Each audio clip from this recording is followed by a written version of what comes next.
हरे कृष्णा। सबको दंडवत प्रणाम। श्लोका अध्याय 4 दिव्य ज्ञान।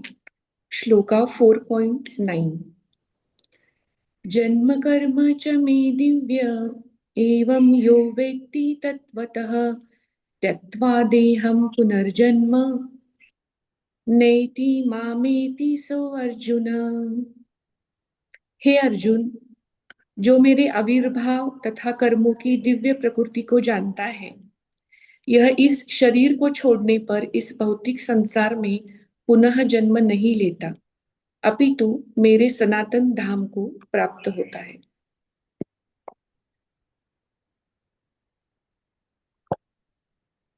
इस वाले अध्याय में अर्जुन ने भगवान से कहा था कि आपने सूर्य के राजा विवस्वान को ये सब ज्ञान दिया, तो आप तो उनसे छोटे हैं, तो मैं कैसे समझूं कि आपने उनको ज्ञान दिया कि वो आपसे बड़े हैं। तो उन्होंने कहा कि मेरी प्रकृति और मैं कैसा हूं आज मैं आपको बताता हूं। तो भगवान ने उनसे कहा कि आप जो जीव है उनको अगर मैंने पूछा कि इस दिन इस टाइमिंग पे आप पिछले साल क्या कर रहे थे, तो आप ये कुछ बता नहीं सकते, लेकिन मैं अपने आप के पिछले कई जन्मों के और आगे आने वालों किसी भी घटना का, किसी भी समय का मैं आपको एक्सप्लेनेशन कर सकता हूं। फिर भगवान बता रहे हैं कि आपका जो हर जीव का जो बॉडी स्ट्रक्चर है वो बदलता जाता है। वो बाल्यावस्था में होता है, फिर कौमारावस्था में होता है, फिर तारुण्य में होता है, फिर वो बुढ़ापे की ओर जाता है और शरीर बीमारी से घिर जाता है। लेकिन मेरी बॉडी ऐसी नहीं होती। श्लोका 4.6 में ये कहा गया है, वो बता रहे थे कि महाभारत के टाइमिंग में भगवान को पोते और ये सब उनका परिवार बढ़ गया था, तो लेकिन फिर भी वो तरुण अवस्था में ही थे, वो बुढ़ापे की ओर नहीं गए थे। इससे ये समझ में आता है कि हमारा शरीर और भगवान का शरीर एक जैसा नहीं है। हम जन्म लेते हैं, लेकिन भगवान अवतरित होते हैं, उनका जन्म नहीं होता। उनकी बॉडी आजन्मा सच्चिदानंद, उनका शरीर और बुद्धि कभी भी नाश नहीं होती। जैसे हम हर जन्म में हमारा शरीर बदलते रहते हैं और पिछली जन्म की मेमोरी हमारे यहाँ नहीं रहती। जैसे हमको लगता है कि सूर्य रोज राइज होता है और यहाँ सेट हो जाता है, लेकिन एक्चुअली सूर्य तो वही है, हम आते जाते रहते हैं। तो भगवान भी आदि काल से उसी जगह पे है, हम ही शरीर का चेंजेस करते करते आते जाते रहे हैं। वो कहते हैं कि मेरे रूप में, मेरे गुण में, मेरी आत्मा और शरीर, इसमें कोई भेद नहीं है। और इनका श्लोका का अर्थ का पहला सेंटेंस है, जो मेरे आविर्भाव तथा कर्मों की दिव्य प्रकृति को जानता है। जो भगवान का ये जो रूप है, इनको जो प्रकृति है, जिसको जान लेता है, उनको वो कहते हैं कि वो मेरे धाम में वापस आ जाएगा। हरे कृष्ण माता जी, दंडवत प्रणाम। Hare Krishna Mataji, then Pram. Thank you, Mataji. Thank you so much. Beautiful. So let's move on to next shloka, next service, sorry. And kal Mokshada Ekadashi thi. I hope everybody observed it. सबने observe करा एकादशी का व्रत? कोई ऐसा जिन्होंने नहीं करा? कोई ऐसा जिनका मतलब नहीं कर पाए, किसी वजह से वो नहीं कर पाए, रहे क्या? कोई ऐसा है क्या? ठीक है, चलो, वेरी वेरी नाइस। और आज भी पारण का समय आप ध्यान रखेंगे। और I am really very very very thankful. कल काफी लोगों ने कल कल भी और अभी तक भी काफी लोगों ने भगवत गीता जयंती भी थी कल में, तो भगवत गीता के प्रसार प्रचार के लिए, प्रीचिंग के लिए बहुत सहयोग दिया बहुत से लोगों ने। तो मैं I will just put the names in the group, पर कुछ नेम्स जो मैंने लिख रखे हैं तो मैं आपको बता देती हूँ कि मंजू माता जी ने, निकिता माता जी ने, सौरभ प्रभु ने, सीमा मेहरा माता जी ने, जिनी खन्ना माता जी ने, मीनल रॉय, प्रीति सचिन, श्वेता चोपड़ा माता जी, योगिता सानिकोप माता जी, श्री तेजुलका माता जी, आशा गर्ग माता जी, मधु झुंझुनवाला, आशा दीक्षित, राजेंद्र प्रसाद जो हमारे साथ बीच में अभी आ रहे थे, पर थोड़ा वो अस्वस्थ हैं, इस वजह से वो नहीं आ पा रहे हैं, पर उन्होंने भी अपनी सेवाएं दी। लता माता जी, संध्या माता जी, और मंजुला माता जी, हंसा धवन माता जी, मंजू मेहरा माता जी एंड सचिन माता जी, प्रीति सचिन माता जी। योगिता माता जी ने 2 बार, एक बार पहले भी दे चुके हैं और कल भी उन्होंने वापस से करा। और डॉक्टर मिश्रा माता जी, इन लोगों ने सब ने बहुत सुंदर तरीके से सहयोग दिया and it is very very nice. तो हम जो कृष्ण के लिए करते हैं, कृष्ण उसे कभी नहीं भूलते। और जिस तरीके से जब कृष्ण प्रसाद पाते हैं तो हमारे यहाँ कोई कमी नहीं होती, वो और भरपूर देते हैं और प्रसन्न भी हो जाते हैं। इसी प्रकार से हम जब कृष्ण के लिए थोड़ा सा भी कुछ करते हैं तो ही नेवर फॉरगेट्स। तो thank you so much. Don't feel that जो नहीं कर पाए कोई दिक्कत नहीं है, कोई बात नहीं है, आपकी सेवाएं हैं। मैराथन अभी चलता रहेगा, अगर आपको कभी लगता है कि आपको करना चाहिए, so you please feel free to do it. This is one thing that is very very beneficial. Don't think कि आप अपना धन कृष्ण के लिए दे रहे हैं, अपनी मेहनत से कमाया हुआ धन कृष्ण के लिए दे रहे हैं, ये सब बिल्कुल मत सोचिए। आप बस श्रद्धा से चाहे थोड़ा सा, it is not just one Bhagavad Gita भी आप डोनेट कर सकते हैं। वंदना टूडी माता जी ने भी किया है, आप वन भी कर सकते हैं, that is not a problem. ये नहीं कि कितना कर रहे हैं, पर कर रहे हैं, ये बहुत सुंदर बात है। ठीक है, Hare Krishna. So let's, thank you so much, let's move on to Shrimad Bhagavatam reading and understanding and watch. Let's start the service please. Hare Krishna Kusum माता जी। हरे कृष्णा। ओम नमो भगवते वासुदेवाय। ओम नमो भगवते वासुदेवाय। नारायणं नमस्कृत्य नरं चैव नरोत्तमं देवीं सरस्वतीं व्यासं ततो जयमुदीरये।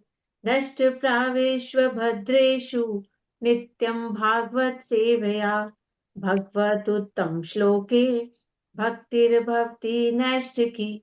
कृष्णाय वासुदेवाय देवकी नंदनाय च नन्दगोपकुमाराय गोविन्दाय नमो नमः। गोविन्दाय नमो नमः। गोविन्दाय नमो नमः। हरे कृष्णा। दंड प्रणाम माता जी, दंड प्रणाम आप सबको। थैंक यू माता जी, थैंक यू। आज हम भगवत गीता के कैंटो 1 चैप्टर 13 श्लोका 25 में प्रवेश करते हैं। और अ, अभी तक हमने क्या देखा, हमने देखा 22nd श्लोका में हमने क्या देखा कि विदुर कह रहे हैं कि आपको क्या लग रहा है कि वो प्रेम के वश आपको सर्व कर रहे हैं, बहुत ज्यादा भीमसेन को आपसे बहुत प्रेम है, आपको ऐसा लगता है, जबकि आपके में इतना द्वेष है। मतलब जब युद्ध खत्म हो गया था, तभी भी जब सब पांडव मिलने आते हैं धृतराष्ट्र से, तो कृष्ण को पता होता है कि इनके मन में बहुत द्वेष है। तो आपको याद है वो वाली लीला कि वो बोलते हैं भीमसेन को कि आओ मुझसे गले मिलो। तो कृष्ण पहले से ही जानते थे, तो वो एक लोहे का पुतला आगे कर देते हैं धृतराष्ट्र से गले मिलने के लिए। और वो उसको इतना जोर से दबाते हैं, वो चाहते थे कि उसको मैं मार ही दूं अभी। तो फिर उनको बाद में पता चलता है कि ये तो लोहे का पुतला है, और फिर उस अपनी इस बात पे शर्मिंदा भी होते हैं कि देखो अभी तक वो कितना द्वेष करके और दिखा कुछ रहे हैं और कर कुछ रहे हैं, इस तरीके से करते हैं। तो देखिए, आपको क्या लगता है कि वो लोग आपको प्रेम के वश इस तरीके से कर रहे हैं, जबकि आपने इतना कुछ किया। आपने क्या करा, पांडवों को जलाने की कोशिश करी, विष देने की कोशिश करी, उनकी पत्नी को अपमानित किया है आपने आपने उनका राज्य छीना है, उनके धन और संपत्ति आपने उनकी छीनी है। और अब उन्हीं के द्वारा दान में दी गए प्राणों से आप अपने जीवन को व्यतीत करना चाहते हैं। इतनी आसक्ति है आपको, जीवन जीने में आपको इतनी आसक्ति है। तो आप, वो कह रहे हैं, अगर धृतराष्ट्र कहे कि अगर, चलो माना कि उनको नहीं प्रेम है, पर फिर भी अगर वो मुझे दान में प्राण दे भी रहे हैं और मैं उससे जी भी रहा हूं, तो इसमें दिक्कत क्या है? एटलीस्ट मेरा जो शरीर है वो तो बच रहा है ना, मेरा देह तो बच रहा है ना, चाहे वो कैसे भी है, मेरा देह तो बच रहा है ना। तो अब शरीर की जो स्थिति है वो बताते हैं इस वाले श्लोक में। ये श्लोक जो है वो कहते हैं, वो कह रहे हैं 25 श्लोक का जो है, तस्यापि तव देहोऽयं कृपणस्य जिजीविषो परैता यनिच्छत्तो जीर्णो जरया वाससि इव। तस्यापि तव देहोऽयं कृपणस्य जिजीविषो परेता य परेत यनिच्छत्तो जीर्णो जरया वाससि इव। Yes, Mataji, who has a service to read the Hindi? Hare Krishna. Hare Krishna, Mataji. मरने हेतु आपकी अनिच्छा होने तथा आत्मसम्मान की बलि देकर जीवित रहने की आपकी इच्छा होने पर भी आपका यह कृपण शरीर निश्चय ही क्षीण होगा तथा पुराने वस्त्र की तरह नष्ट हो जाएगा। थैंक यू माताजी। तस्यापि मतलब उनका जो शरीर, जो देह है, कैसा देह है इनका? आप बोले, आप जो हो ना, आपका, आप कृपण हो, मतलब कि कंजूस हो। तो कंजूस किसको कहते हैं? एक्चुअली में कंजूस कौन होता है? एक्चुअली कंजूस में और गरीब होने में डिफरेंस है। कंजूस कौन होता है, गरीब कौन होता है? कंजूस वो है कि जिसके पास धन है, संपत्ति है, पर वो अपने स्वार्थ के लिए भी उसको यूज नहीं करता, खुद के लिए भी यूज नहीं कर रहा, वो कंजूस है। गरीब के पास तो है ही नहीं। पर जो कंजूस है वो अपना जो धन संपत्ति है अपने लिए भी उसको इस्तेमाल नहीं कर रहा। तो यहाँ पर कहा जा रहा है कृपण मतलब कंजूस। क्यों कह रहे हैं कृपण और कंजूस? इसलिए कह रहे हैं कि आपको ये मानव देह मिला है। कौन है कृपण? किसको कह रहे हैं? कि आपको ये मानव देह मिला है, और आप पूरा, ये जो पूरा आपको मानव देह मिला है ना, वो आपने किस लिए यूज करा है? सिर्फ षड्यंत्र रचने में, कि सिर्फ पांडवों का जीवन कैसे खत्म करा जाए, इसी पशु पेच में आप लगे रहे पूरा जीवन अपना। और आपसे बड़ा कोई कृपण नहीं है, कंजूस नहीं है, जिसने कि अपना धन अपने लिए ही यूज नहीं करा। मतलब पता है कि मैं कर सकता हूं, है मेरे पास, जानता है, पर फिर भी वो यूज नहीं करा। फिर जिजी विशो, जिजी विशो मतलब कि आप में इतनी जीने की इच्छा है, परंतु, परंतु ध्यान रखिए, परैत य निच चतो जीर्णो, न चाहते हुए भी, बहुत इच्छा है ना तो मरना नहीं चाहते, इसका मतलब, परंतु आपके न चाहते हुए भी ऐसा होगा। कैसा होगा? जिस प्रकार से जो पुराना कपड़ा, जैसे होता है ना, कई बार पुराना कपड़ा हमने देखा है कि अपने आप ऐसे हाथ लगा दे चिसते चले जाता है, उसको मेंड भी करो, रफू भी करो, तो दूसरी तरह से चिस जाएगा, दूसरी तरह से फट जाएगा। जैसे नए कपड़े को, जैसे सॉरी, पुराने कपड़े को नया नहीं कर सकते, वैसे ही आपका जो जीर्ण शरीर है बुढ़ापे की वजह से अब ऐसे ओल्ड और जीर्ण शीर्ण हो रहा है कि अब आप चाहते हुए भी इससे को नया नहीं कर सकते हैं। ठीक है? तो ये कहते हैं कि देखो, पहले बोलते हैं ना कि ये विदुर बोलते हैं देखो, आपका देखो। तो देखो तो मतलब वही देख सकता है जिसके पास आंखें हैं, जिसके पास आंखें नहीं वो तो नहीं देख सकता। पर यहाँ पे वो कह रहे हैं देखो, तो कह रहे हैं कि आप नहीं देख सकते क्योंकि आप तो अंधे हैं, परंतु मैं देख पा रहा हूं कि आपका जो शरीर है वो पहले कितना स्वस्थ था, बलवान था, और अब कितना बूढ़ा हो गया है। क्यों हो गया है? और अब कितना जीर्ण शीर्ण हो गया है। क्यों हो गया? बुढ़ापे के कारण हो गया है जीर्ण शीर्ण। आप जो है बहुत कंजूस हैं, जीने की इच्छा तो रखते हैं, पर आपके न चाहते हुए भी, आपके न चाहते हुए भी आपका जो शरीर है वो गल रहा है, जैसे कि पुराना कपड़ा गलने लग जाता है। ठीक है? जैसे मतलब अगर आप जैसे बाल को संभालोगे तो दांत, दांत को संभालोगे तो घुटने, घुटने को संभाल, मतलब इस तरीके से जो शरीर है ये इट्स एन ऑटोमेटिक, ठीक है, इस तरीके से होगा ही होगा। तो विदुर जी यहाँ पे कहना चाह रहे हैं कि देखो एक्चुअली मरना तो है ही आपको, चाहे घर में हो रहोगे तो भी मरोगे, और यहाँ को छोड़ के चले जाओगे तो भी मरोगे। कई बार हमें लगता है ना हम घर में बैठे हैं, सुरक्षित बैठे हैं, पर होनी जो होती है ना वो होके ही रहती है। चाहे घर में बैठे हो, चाहे बाहर जाओ, जैसे भी हो, मृत्यु जो है वो आके ही रहती है। चाहे कितना भी बंद तालों में छुप के बैठ जाओ तो भी मृत्यु मृत्यु आती ही है। तो कह रहे हैं कि आप चाहे घर में बैठो या जंगल में जाओ, मृत्यु को तो आना ही आना है, परंतु इस प्रकार से घर में बैठ करके मृत्यु को प्राप्त करना ये आपके लिए बहुत अपमानजनक है। इस बात को आप समझिए। तो यहाँ पे जैसे जैसे कहते हैं ना वो आपको कहानी भी याद होगी, गौतम बुद्ध की भी आपको कहानी याद होगी कि उनको कहा उनके जो सैनिक जन थे या जो केयर टेकर्स थे, जो उनको कहा गया था, उनके पिता ने कहा था कि इनको आप कोई भी अ, बूढ़ा व्यक्ति मत दिखाइए, मृत व्यक्ति मत दिखाइए, पर उन्होंने सब कुछ देखा, और देखने के बाद में उन्होंने फिर वो तप किया, उससे उनकी शुद्धि हुई। तो ऐसे सोचे कि घर में बैठ करके हम नहीं देख सकते, तो ऐसा नहीं, वो होता ही है, जो नियम का जो विधि का जो विधान है वो होता ही है। तो बेटर है कि आप उसके लिए prepare yourself and then work accordingly. सबसे बड़ी बात क्या है कि हमें अपनी साधना को नियम पूर्वक रोज करना है। जीवन में हमें कोई ना कोई नियम जरूर लेना है। ये भौतिक जीवन में भी ऐसा होता है, ऐसा नहीं कि सिर्फ और सिर्फ आध्यात्मिक जीवन में हमें नियम लेना है। अगर कोई क्रिकेटर बनना चाहता है तो वो क्या करता है, वो भी नियम से प्रैक्टिस के लिए, साधना के लिए जाता है, और वो भी सुबह जल्दी उठता है। तो ब्रह्म मुहूर्त में नियम साधना बहुत जरूरी है। ये सोचे कि हम कभी भी कर लेंगे तो उसमें उतनी वो बात नहीं रहती है, ठीक है। कोई ओलंपिक्स में पार्टिसिपेट कर रहा है तो उसे भी वो साधना करनी ही करनी है। तो ये साधना बहुत ज्यादा इंपॉर्टेंट है। So should we come to the next shloka now. Actually में साधना इंपॉर्टेंट है, और हम अपने जीवन में जो वैल्यूज और प्रिंसिपल्स को होल्ड करते हैं वो भी इंपॉर्टेंट है, क्योंकि हम जिसको इंपॉर्टेंट मानेंगे उसी के लिए अपना समय इन्वेस्ट करेंगे। इसलिए अपने जीवन में प्रिंसिपल्स, वैल्यूज बहुत इंपॉर्टेंट है। क्यों इंपॉर्टेंट है? क्यों इंपॉर्टेंट है? हम तो कुछ भी करते हैं, ऐसे कुछ नहीं है, हम तो भाई सब कुछ करते हैं। घर में खुशी का माहौल हो, जिस भी तरीके से खुशी हो जाए ना, घर में जैसे भी सेलिब्रेशन का माहौल हो, जिस भी प्रकार से घर में खुशी का माहौल हो, हम तो वो सारी चीजें करते हैं। सुना होगा ना ये, सुना है कि नहीं सुना है? बच्चों को हम नहीं रोकते, जो मर्जी खाएं, जैसे मर्जी रहें, बस खुश रहें, नहीं बोलते हम ऐसा?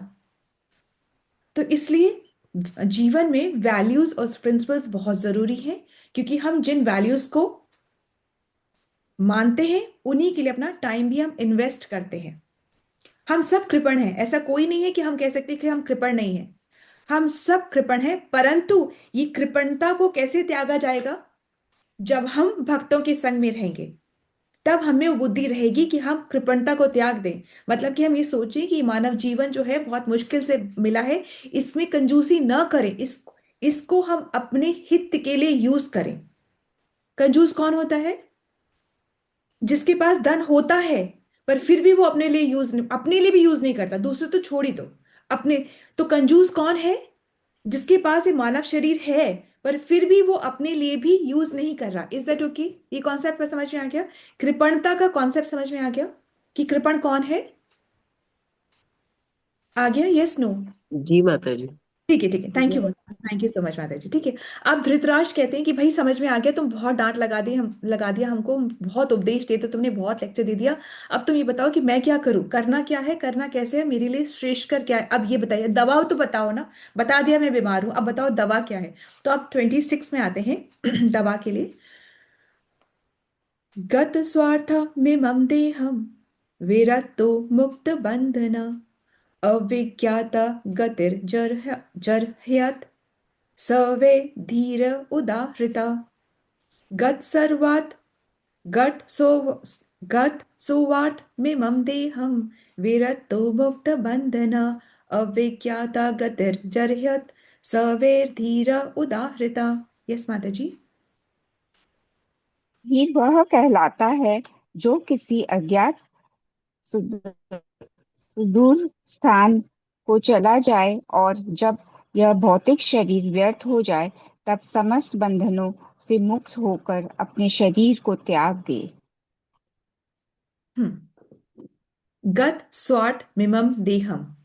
अब जो आपका ये शरीर है वो उस अवस्था में है जहां पर ना ये आपको यश दिला सकता है और ना ही धर्म का कोई कार्य आपसे करा सकता है। ठीक है। 26 है, थोड़ा सा हम पढ़ते हैं इसको। ये आपसे, ये जो शरीर है आपसे ये कुछ भी नहीं करा सकता है, परंतु जो बुद्धिमान जो व्यक्ति है वो अपने जीवन के लास्ट लेग में, अंत समय में विरक्ति को धारण करता है। विरक्ति मतलब ये मान लेना, विरक्ति मतलब अभिमान को छोड़ देता है। अभिमान क्या? ये मानना कि मैं शरीर हूं।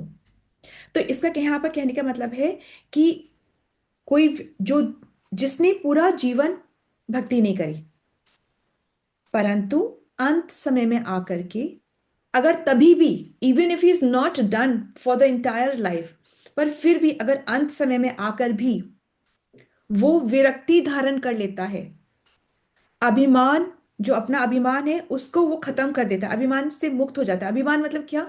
ये समझना कि मैं शरीर हूं, आत्मा नहीं। जब मैं समझूंगा शरीर हूं तो शरीर से मुझे आसक्ति होगी, शरीर के लिए जो कंफर्ट है उससे मुझे आसक्ति होगी, शरीर की जो इंद्रियां हैं उसको मैं तृप्त करने की कोशिश करूंगा।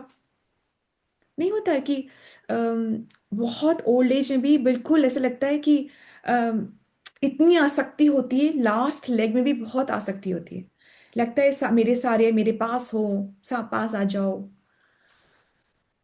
मेरे विल, मेरी प्रॉपर्टी, मेरे अपने लोग सब मेरे पास आ जाओ, मेरे सामने हो जाओ।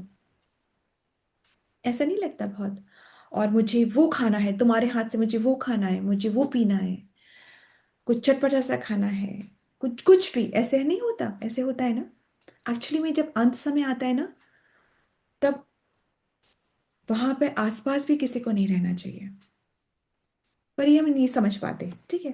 तो कह रहे हैं कि ना जो पूरा जीवन भी अगर किसी ने भक्ति नहीं करी है, परंतु लास्ट लेग में भी अगर वो अभिमान को त्याग देता है, उसमें विरक्ति और विरक्ति को धारण कर लेता है, उसका जो मोह है परिवार से, अपने शरीर से, संसार से, बंधु बांधवों से, इसको वो छोड़ देता है और फिर वो शांत मन से भगवान की ओर आगे बढ़ता है, वो धीर कहलाता है। यह धीर व्यक्ति ही ऐसा कर पा सकता है। समझ रहे हो बात को? डू वी अंडरस्टैंड कि एक्चुअली में हम जो करते हैं उसका विपरीत करना चाहिए, अंत समय में उसका विपरीत करना चाहिए। इसको हम थोड़ा सा पढ़ते माता जी, जस्ट रीड अ लिटिल तात्पर्य। हाँ, तात्पर्य। महान भक्त तथा गौड़ी वैष्णव संप्रदाय के श्री नरोत्तम दास ठाकुर का गीत है। हे भगवान, मैंने अपना जीवन व्यर्थ गवा दिया। मनुष्य शरीर पाने पर भी मैंने आपकी उपासना की उपेक्षा की है, अतः मैं जानबूझकर विष पान किया है। दूसरे शब्दों में, मनुष्य का शरीर विशेष रूप से श्री भगवान की भक्तिमय सेवा के ज्ञान के अनुशूल के लिए मिला है, जिसके बिना जीवन चिंताओं से भरा तथा कष्टमय बन जाता है। अतएव जिसने ऐसे सांस्कृतिक कार्यकलापों के बिना ही अपना जीवन गवा दिया हो, तो उसे उसे सलाह दी जाती है कि वह मित्रों तथा संबंधियों को बताए बिना घर छोड़ दे और इस प्रकार परिवार, समाज, देश इत्यादि के बंधनों से मुक्त हो जाए तथा ऐसे अज्ञात स्थान में शरीर का ठीक त्याग करे। ठीक है माता जी, यहाँ पे स्टॉप कर दें। एक्चुअली यहाँ वाला जो, ये जो वाला जो श्लोक है उसमें ये बता जा रहा है कि जब देह है, ना तो यश हमको दिला सकता है, ना ही हमें वो कोई धर्म हमसे करा सकता है। तो ऐसी स्थिति में जब कोई व्यक्ति संसार से, मोह से विरक्त हो जाता है, अपने अभिमान को छोड़ देता है, मुक्त, तो वो मुक्त, बंधनों से वो मुक्त हो जाता है। ठीक है। और इसके बाद में वो ऐसी जगह चला जाता है जहां पर उस कोई किसी को नहीं पता हो कि वो कौन सी जगह चला गया, क्योंकि पता होगा ये तब वहां की बात हो रही है, ये तब की बात हो रही है, ये विदुर जी बात कर रहे हैं। किससे बात कर रहे हैं? धृतराष्ट्र से। अभी हमें कोई लास्ट स्टेज में ऐसे घर छोड़ के कहीं इधर उधर नहीं चले जाना है ना, no we don't have to do that. ये उस समय उसकी बात हो रही है। पर कहने का तात्पर्य ये है कि जो अंत समय में भी विरक्ति को प्राप्त होता है, अभिमान, अभिमान मतलब शरीर, मैं शरीर, इस बात को छोड़ देता, false ego. False ego, false ego क्या होता है कि अपने आप को शरीर मानना, ये होता है फॉल्स ईगो। अभिमान कहाँ से आता है? जब अपने आप को शरीर मानते हैं तब आता है फॉल्स ईगो। तो जो ऐसा वो करता है तो वो ही धीर कहलाता है। यहाँ पे कहा जा रहा है कि धीर व्यक्ति कौन है, जो लास्ट मिनट में भी ऐसा करता है। अब यहाँ पे बताया जा रहा है, नेक्स्ट 27 जो श्लोका है उसमें बताया जा रहा है कि नरोत्तम कौन है। नरों में उत्तर मतलब श्रेष्ठ पुरुष कौन होता है, सर्वश्रेष्ठ कौन है, ये बताया जा रहा है। तो बताया जा रहा है कि यह स्वकात परतो वेह जात निर्वेद आत्मवान हदि कृत्वा हरिम गेहात् प्रव्रजेत स नरोत्तमा। यह स्वकात परतो वेह जात निर्वेद आत्मवान हदि कृत्वा हरिम गेहात् प्रव्रजेत स नरोत्तमा। यस माता जी। अपने आप से या दूसरे के समझ जाने से जो व्यक्ति जाग जाता है और इस भौतिक जगत की असत तथा अपने हृदय के भीतर निवास करने वाले श्री भगवान पर पूर्णतया आश्रित होकर घर त्याग देता है, वो निश्चय ही उत्तम कोटि का मनुष्य है। नरोत्तम कौन है भाई? या तो खुद से समझ जाए कि करना क्या है, और अगर वो खुद से नहीं समझ पाता है तो दूसरों के उपदेश से वो समझ जाए और वो संसार की बातों से डिसइंटरेस्टेड हो जाए, संसार की बातों से डिसइंटरेस्टेड हो जाए। और क्यों डिसइंटरेस्टेड हो जाए? क्योंकि उसने दूसरे से सुना है। क्या सुना है? उपकार का की बातें उसने दूसरों से सुनी है। उपकार की बातें क्या होती है? आत्मा का ज्ञान, आत्म साक्षात्कार। सबसे पहला प्रश्न कि मैं कौन हूं, इसका ज्ञान हो जाता है तो वो संसार की बातों से डिसइंटरेस्टेड हो जाता है। अब कैसे? या तो दूसरे से सुन के हो जाए या उसको खुद ही बात को समझ में आ जाए, दो ही तरीके होते हैं, ऐसा हो जाए। तो फिर जब संसार से वो डिसइंटरेस्टेड हो जाता है तब फिर क्या होता है? खाली नहीं बैठता, वो अपने हृदय में हरि को धारण करता है। और फिर ऐसा करते हुए फिर वो फोकस्ड मैनर में वहीं पर बढ़ता है। ठीक है, हरि बढ़ता है। अब यहां पे कहा जा रहा है वो कौन है? वो नरोत्तम, नरों में उत्तम व्यक्ति है। ठीक है, तो ऐसा नहीं है कि जंगल जाकर ही भगवान का ध्यान करना है, हम घर की सेटिंग में भी भगवान का ध्यान कर सकते हैं और ऐसा ही करना चाहिए। लास्ट स्टेज में ऐसा ही करना चाहिए। एक्चुअली भागवतम में गृहस्थ आश्रम को की बहुत ज्यादा निंदा की गई है, जो कि हमें सुनने में अच्छा नहीं लगता है। क्योंकि एक्चुअली वहां पे ना आप भक्ति करो तो रोका जाता है, मत करो भक्ति, इतना कितना कर रहे हो, तुम मतलब अलग हो जाओगे, तुमको घर की बातों में इंटरेस्ट ही नहीं है, तुम किसी कुछ इंटरेस्ट नहीं लेना चाहते हो, तुम ये नहीं करना चाहते हो, तो डिस्करेज किया जाता है गृहस्थ आश्रम में बहुत ज्यादा। यूं ही शांति से भक्ति नहीं की करने देते हैं। तो इसलिए कहा जाता है भागवतम में कि अपने कर्तव्यों को पालन करते हुए लास्ट स्टेज में आप सब छोड़ दो और जंगल की तरफ चले जाओ। पर अब तो ना तो इतनी अवस्था है, ना हम यूज टू हैं, ना लाइफ वैसी है। परंतु कलयुग का एक वरदान है कि आप बहुत ही सिंपल तरीके से नाम जप घर के एक कोने में बैठ के कर सकते हैं। इसमें ना तो बहुत ज्यादा कोई एक्टिव होने की जरूरत है, ना रिसोर्सेज की जरूरत है, ना पैसा, धन, संपत्ति, रूप, गुण, इन सब की किसी की जरूरत नहीं है, ना बुद्धि, कुछ नहीं। बस आप घर के एक कोने में बैठ के माला पकड़ के अपना जपा कंप्लीट कर सकते हैं, उतना हम कर सकते हैं और इतना ही काफी है। ठीक है, 28 श्लोक में आते हैं, जल्दी से हम पढ़ेंगे इसको। अथोदीचीम दिशम यातु सवैर अज्ञात गतिर्भवान इतोर्वाक् प्रायाश्काला पुंसां गुण विकर्षण। अथोदीचीम दिशम यातु सवैर अज्ञात गितिर्भवान इतोर्वाक् प्रायश काल पुंसां गुण विकर्षण। यस माता जी। अतएव कृपा आप अपने कुटुंबियों को बताए बिना तुरंत उत्तर दिशा की ओर प्रस्थान कर दीजिए, क्योंकि शीघ्र ही ऐसा समय आने वाला है जिसमें मनुष्यों के सद्गुणों का ह्रास होगा। हम्म। अधोदि चीम दिशम यातु, आप उत्तर दिशा की ओर चले जाएं। कैसे चले जाएं?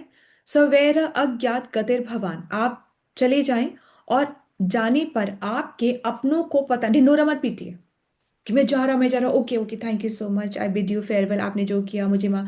No, nothing, don't do anything. आप तो ऐसे ही हुआ था, वो सुबह जल्दी ही निकल गए थे। वो लोग सुबह सुबह भोर के समय, क्योंकि युधिष्ठिर महाराज उठते थे और सबसे पहले वो चरण स्पर्श करने के लिए आते, तो उसके आने के पहले ही आप निकल जाइए और किसी को पता ना चले, ढिंढोरा मत पीटिए कि आप कहाँ चले गए, ये बताइए मत आप। इक्तोर वाक प्रायश काला, अगर पूछे कि इतनी जल्दी क्या है भाई, क्यों जाना है, इतनी भी क्या जल्दी पड़ी हुई है, क्यों जाना है, तो कहा जा रहा है कि बहुत ही बुरा समय आने वाला है। ये किसकी बात हो रही है? ये कलयुग के समय की बात हो रही है। ठीक है, तो आप समझ सकते हैं कि कलयुग से तो 5,000 साल पहले भी इतना डर रहे थे। और कलयुग की एक बहुत सुंदर बात है कि एक नाम से ही, एक नाम, एक कृष्ण, अभी बोल, एक जैसे आपने एक कृष्ण बोल दिया ना, क्या करते हैं, एक कृष्ण का नाम बोलना है और दूसरी निंदा नहीं करनी है। फिर से आप ही बोलिए, क्या बोलना है, क्या करना है हमें जीवन में? कृष्ण का नाम लेना निंदा और निंदा नहीं नहीं करनी। करनी। अपराध से बचना है, वैष्णव अपराध निंदा नहीं नहीं करना है। करना। है ना? आपने सिर्फ ये कर लिया कि सिर्फ एक बार कृष्ण, और आपने किसी की निंदा नहीं करी, यू आर ऑल सेट। इतनी पावर है, पर हम विश्वास नहीं करते हैं। ठीक है, इतनी पावर है, परंतु एक बात को हमको अनसुना नहीं करना है कि किसी की निंदा नहीं करनी है। और हम ये जज नहीं कर सकते कि वो डिवोटी है कि नहीं है, वो वैष्णव है कि नहीं है, हम नहीं कर सकते। और हम नहीं जानते कि आज वो वैष्णव नहीं है तो कल वो वैष्णव बन जाएगा। तो हमें नाम जपना है और वैष्णव अपराध नहीं करना है, क्योंकि हम नहीं जानते कि वो अगला वैष्णव किस वजह से क्या कार्य कर रहा है, हम नहीं जानते। So we can not be judgmental. ठीक है, तो एक नाम और वैष्णव अपराध नहीं करना है, और and we are all set. So अब 28 श्लोका जो है,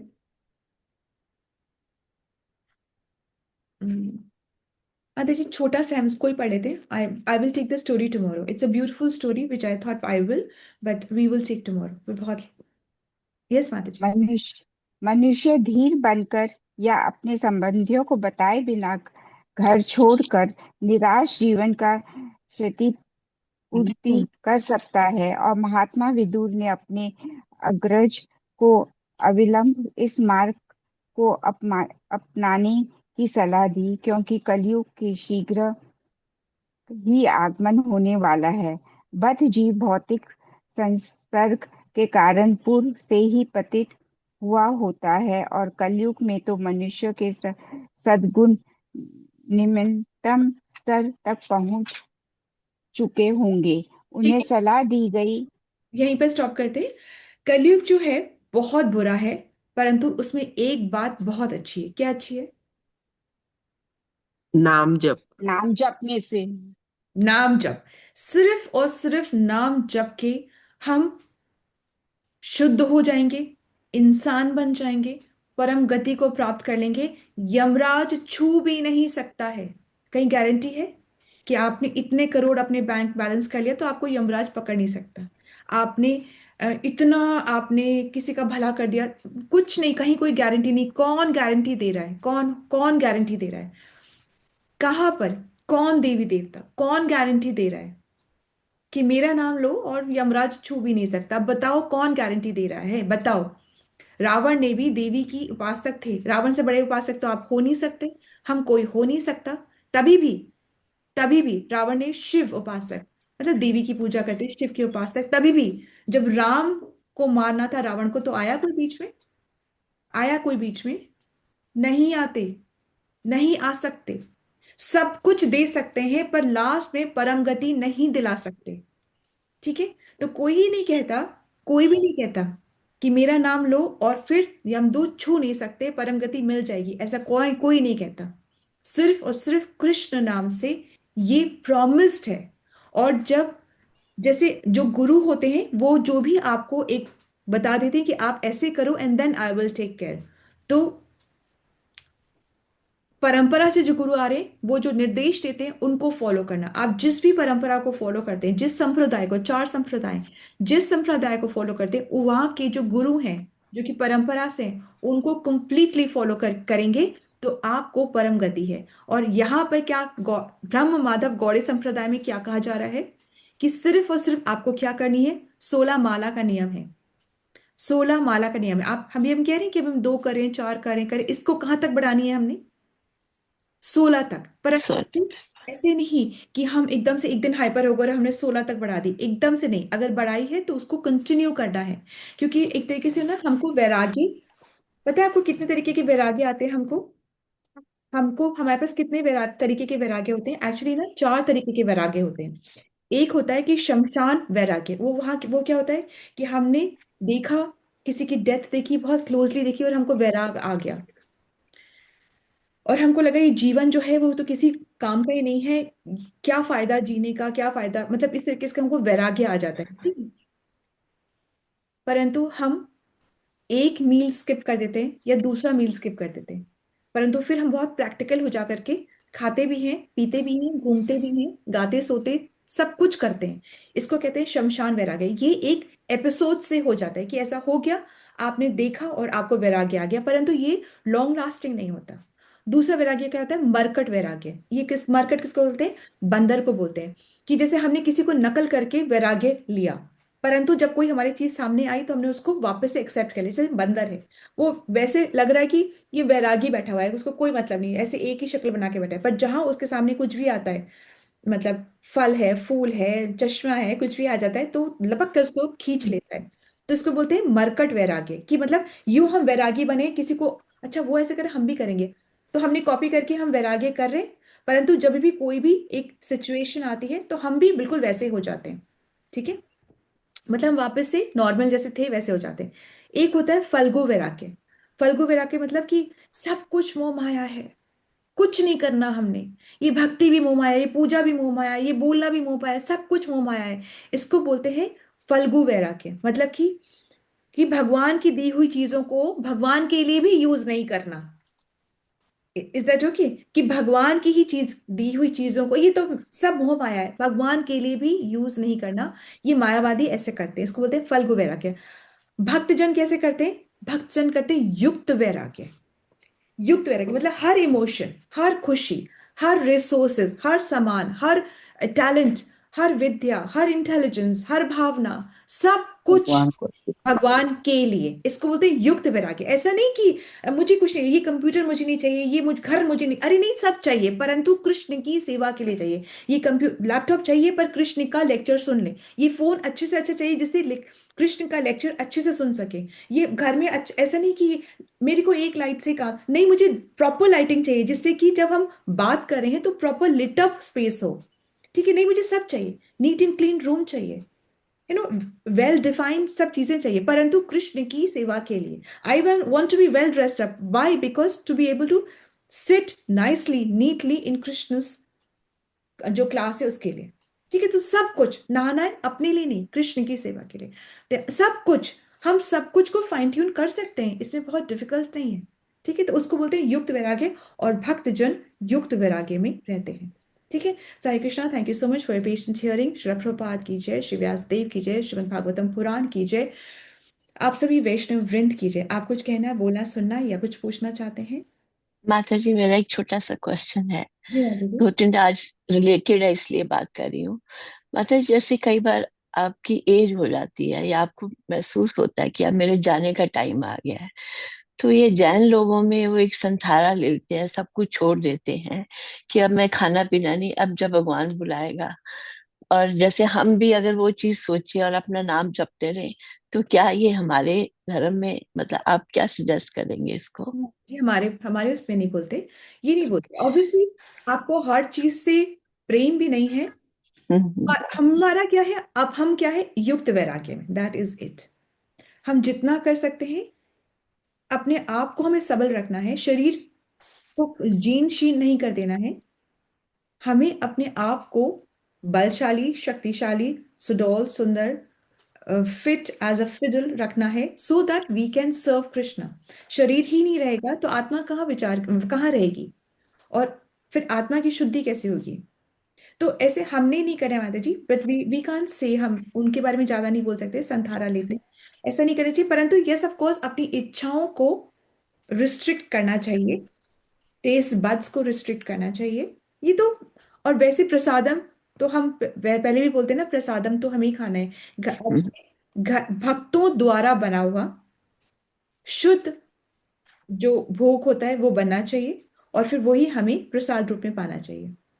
क्योंकि खाना बनाते वक्त भी जो चेतना होती है, वो खाने में वो चेतना जाती है, और उसको हम बिल्कुल खाते हैं।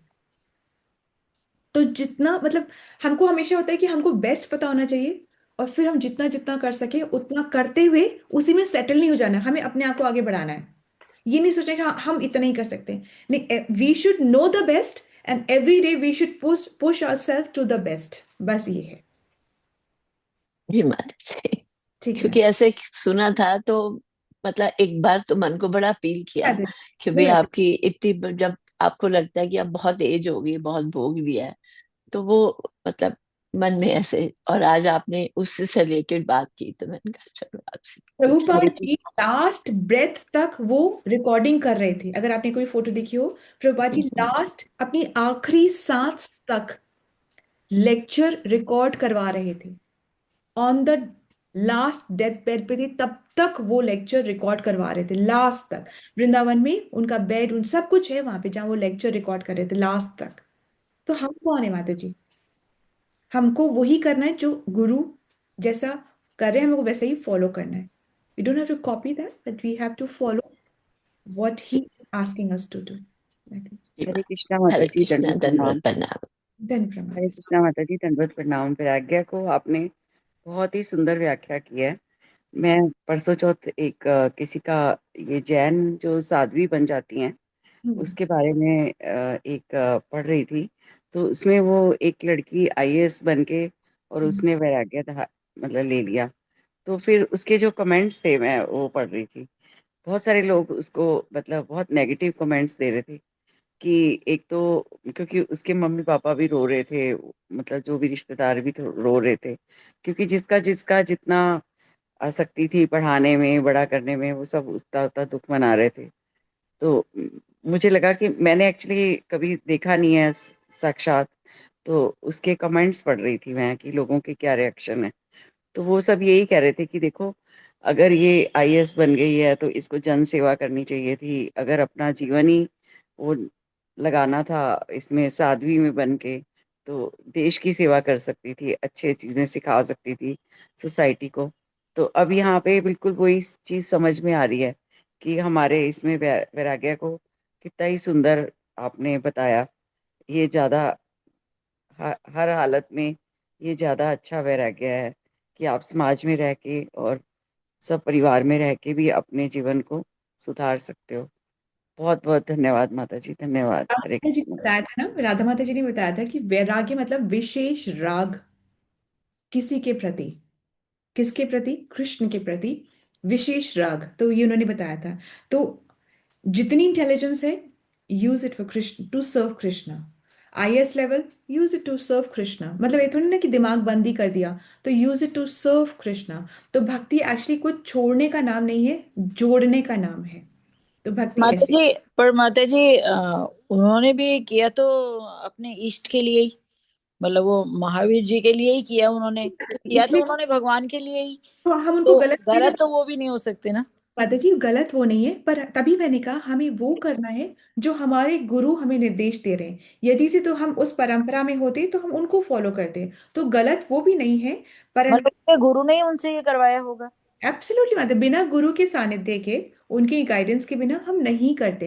पर अभी हमारे गुरु जो बोलते हैं, और ये गुरु परंपरा से आती है, तो ये डिबेट बहुत लंबी जा सकती है। परंतु हमें वो करना है। जैसे राधे राधे बोलना गलत थोड़ी ना है, पर हमारे गुरु क्या बोल रहे हैं कि हरे बोलो, हरे कृष्णा, तो हम उसको फॉलो करें, क्योंकि हम ब्रह्म माधव गौड़ीय संप्रदाय से हैं। ठीक है, तो उसका भी लॉजिक समझाते हैं कि आप हरे राधा ही हैं, पर वो ढका हुआ नाम है। तो हम ऐसे ओपन में नहीं लेते। इसकी जो परमिशन है वो जो वृज धाम में रहते हैं उन्हें वो परमिशन है, जो वो करते हैं वहां का। तो वृंदावन में तो सोना भी भक्ति है, मरना, वृंदावन में मरना कितना श्रेष्ठ है। क्या आप चाह, पर हम नहीं वो, मतलब इन द सेंस सब वृंदावन में सब कुछ भक्ति है, सोना जगना, वहां पर रहना, वहां की लताएं सब कुछ भक्त हैं, और वहां पे सब कुछ भक्ति है। अभी हमें शायद नहीं दिख रहा है पर वो सब कुछ वहां भक्ति है। तो एक्चुअली हमें वो करना है जो कि हमारे गुरु हमें निर्देश देते हैं। दैट इज इट माता जी। और जब हम एक रूट को फॉलो करते हैं वो भी उस रूट से जा रहे हैं। अब अगर हम इस पाथ को फॉलो करें, यहाँ से फिर वहां जंप मारें, वहां से फिर उधर जंप मारें, क्योंकि बहुत ऐसे दिखते जाएंगे तो हम कहीं नहीं पहुंच पाएंगे। एक रास्ता पकड़ के उससे हम आगे बढ़ना है, एंड ये शास्त्र के अकॉर्डिंग सबसे शॉर्टेस्ट पॉसिबल है। पर मतलब जैन ही ऐसा कर सकते हैं, मतलब जैन ही इतना सारा साम्राज्य एकदम त्याग देते हैं और इतना बड़ा और किसी दूसरे में नहीं देखा। तो हाँ वो हम चाहते वो हैं लोग तो एकदम से छोड़ देते हैं सब कुछ करके। मतलब कितने बड़े बड़े ऐसे देखने को मिलते हैं। वो वैसे सर्व कर सकते हैं तो वो वैसे सर्व करें, they can so they do.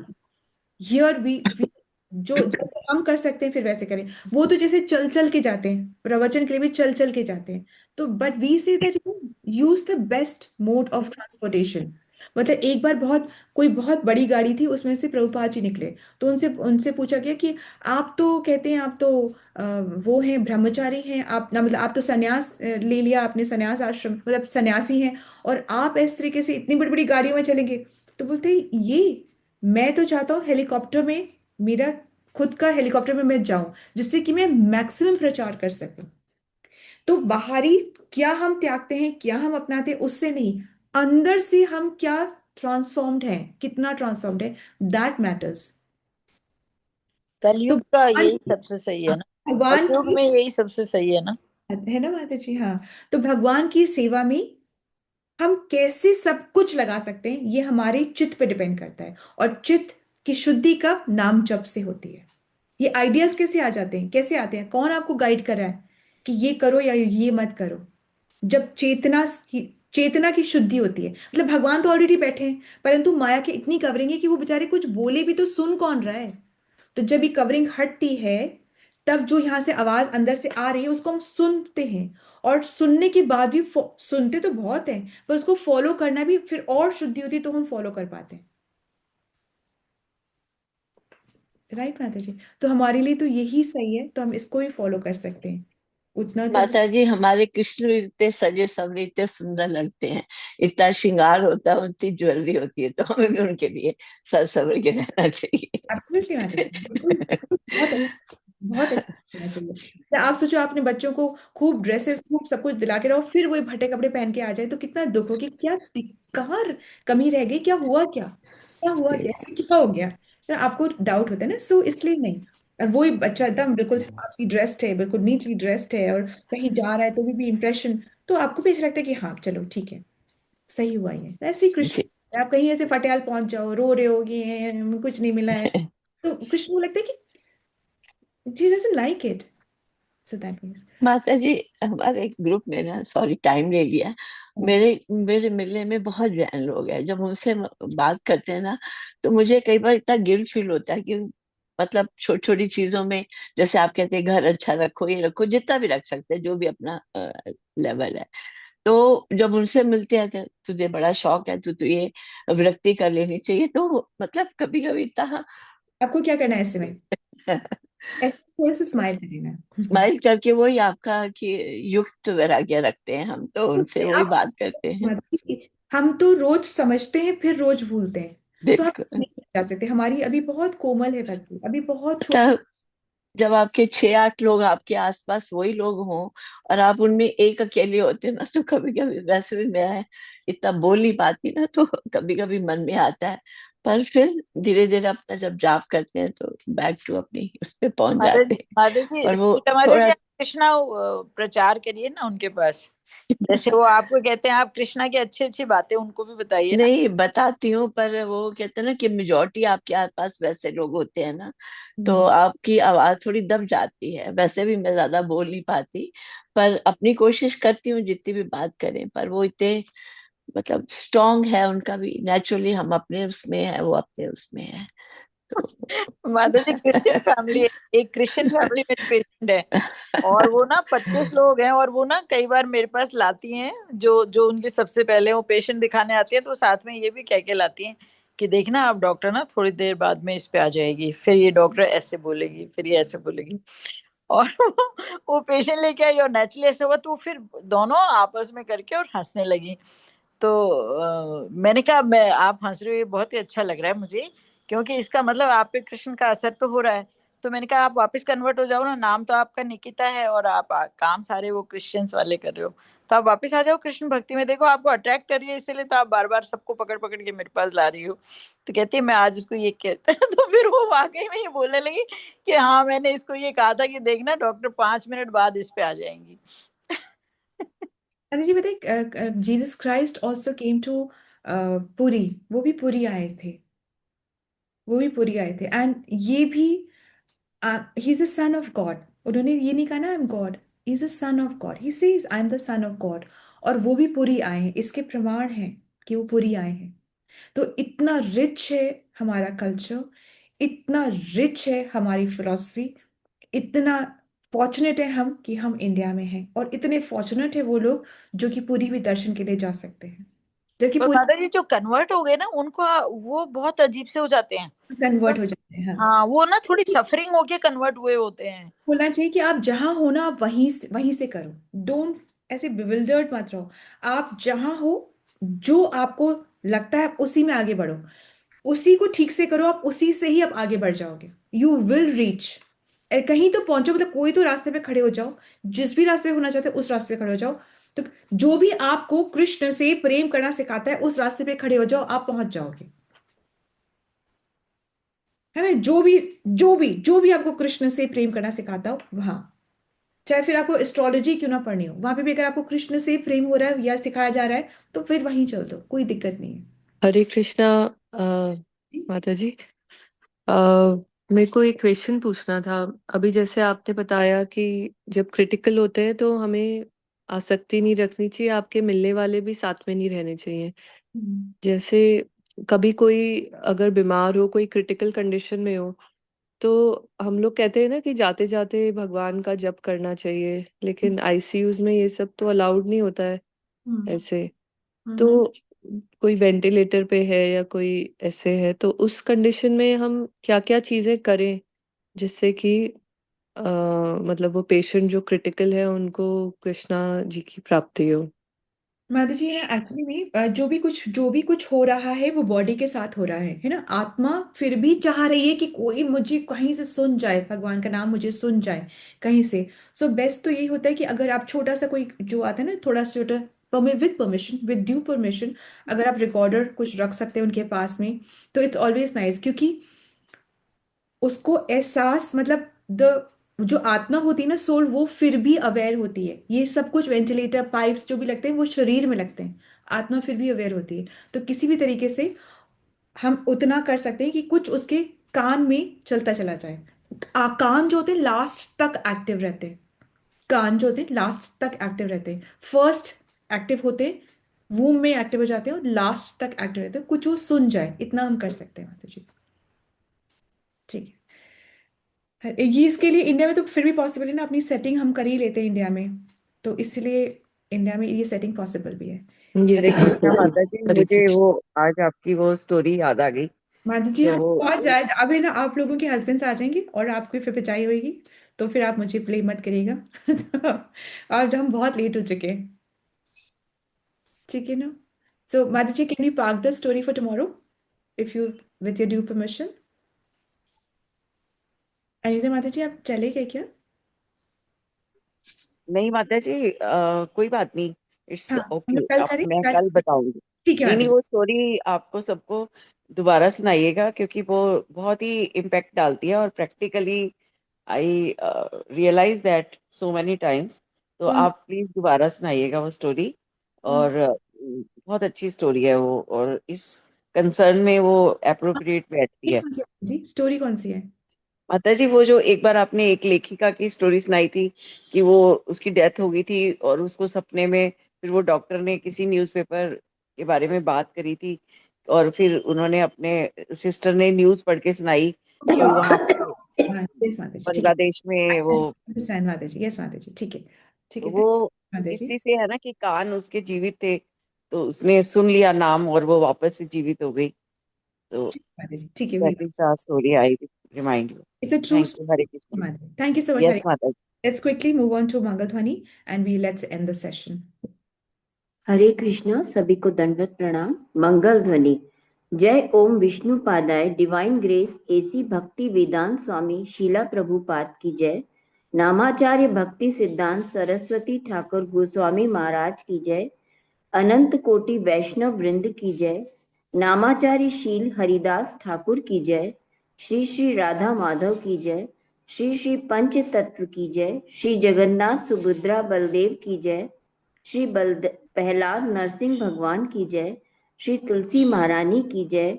Shri पतित पावन गौर निताई की जय। श्री गौर निताय प्रेमानंद हरि हरि बोल। All glories to assembled devotees, Hari Hari Bol.